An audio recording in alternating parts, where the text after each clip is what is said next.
Today we are going to discuss the skill build that I use against Chaos Showdown Alaz and show you how I use those skills. Chaos Alaz is weak to slash and dark elements, so it is best to have a build that focuses on the dark element mod sword.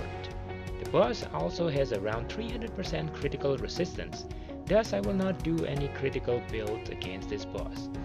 Therefore, I choose this build with 2 mod sword skills and piercing hero Kirito for a switch gain and attack buff. The main skill that I use is this Passionate Avenger Sinon skills equipped with the Knight of Resolution Alice skills, because it has a dark element, and the Final Blow Kirito skills equipped with the Azure Swordsman Memory Yu-Gi-Oh! As the second damage skill.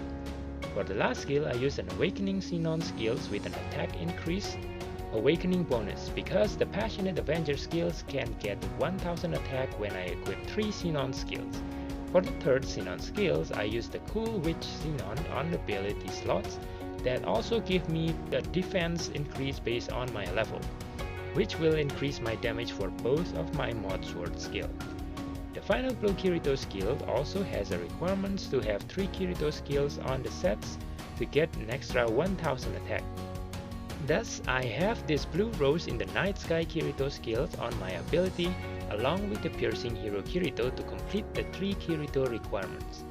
These skills can also give 800 attacks, a 23% dark element increase, and 20% attack when I have Sinon skill in the set, which I have 3 of them already. The next ability skills that I use have the Veteran Sword skills that will increase my attack based on my level, and this Unbreaking Will Yui that can give me 18% attack when my HP is above 75%. With this build, I have 60% Awakening Synergy that will help me do more damage during rush. I also use a Dark Ring with 4% dark damage and Advanced Trooper 2 skills attached to the ring for an extra 200 attack. For my second set, I use a Dagger Weapon with a Sweeping Blade Philia skills, which I use to apply Mark debuff to the enemy. The Dark Connect skills that is equipped with 2 Dark Element skills, which I use to activate the burst effect of my Best Memory Silica skill. The Best Memory Silica skill is only going to be used when I get hit by Alaz, because Alaz attack can inflict 599 stacks of burn status that will get our HP down to 1 HP in no time. Best Memory Silica burst skills can remove those status ailments and heal our player based on how many stacks of status ailments does the player has. And in this case, it will always get us back to full HP, which we will want to retain because we use the Unbreaking Will Yui skill. On Koharu, I actually do not use any skills on her switch positions because my Passionate Avenger Sinon skill has an animations that will make the player jump backward. Alaz will create a wall of fire after a certain point, and if I give Koharu a switch skills, it will make my player jump backward twice, and most of the time will put me in the wall of fires and kill me instantly. However, if you're careful enough, you can try to position your player so that the switch will put you right in between the 2 pillars of fires and avoid the damage.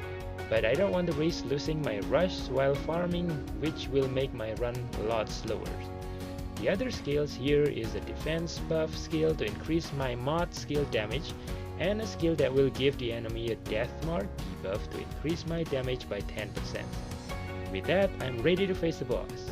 The first thing that I always do is to use my dagger skills to apply the mark debuff to double my next attack and Alaz will start attacking us. I always make sure to use my Dark Mod Sword right after Alaz finish attacking, because it will always going to use the focus attack that will give the boss buff that will make any attack do 1 damage. We don't want our strongest skill to hit the enemy during this phase and lose a lot of DPS. After that, I will use the Piercing Hero Kirito to increase my switch gauge faster and Fatal Blow Kirito for more damage, then switch to Dagger to apply the Mark debuff before using the Passionate Avenger Sinon skill again. If I'm lucky, Koharu will use her Mark debuff skills, and I will use the Final Blow Kirito when the boss have the Mark debuff to double the damage. When we have reduced 1/3 of the boss HP, it will use the buff that will make our damage do 1 damage twice in a row. Make sure to not use the main damage skills when the buff is on the boss, and will the boss will also make a wall of fire around us. I will continue using the same rotations and try to fill up my switch gauge to 3 stacks. This is because when the boss HP drop to half, it will use Chaos Recollections, and I want to quickly kill the boss during the duration of my rush. The boss will also once again use the buff to make us do only 1 damage on half HP, so use this time to apply more debuff and activate the rush after our switch is filled to 3 stacks. And use the switch to deal massive damage and continue using any skill as soon as they are available to kill the boss quickly. When the boss HP is dropped to 1/3, it will once again use the buff to make our damage do 1 damage, so make sure to avoid hitting it during this time so we can kill it quickly. If the boss happen to hit us, we can use the best memory silica skill to heal as mentioned before. That is it for the guide. Just a little disclaimer, I don't really recommend farming the level 155 Chaos Armor boss since the stat does not differ that much compared to the level 135 Chaos Armor. And we can now farm level 135 armor with party, which will make farming a lot easier and faster. But if you just want to build some confidence before facing a tougher enemy, which is the level 175 Chaos bosses like me, I hope that this guide has helped you find the right build for this boss.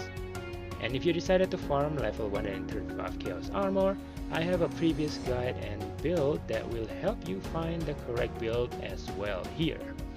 Go check it out and I will see you there. Bye now!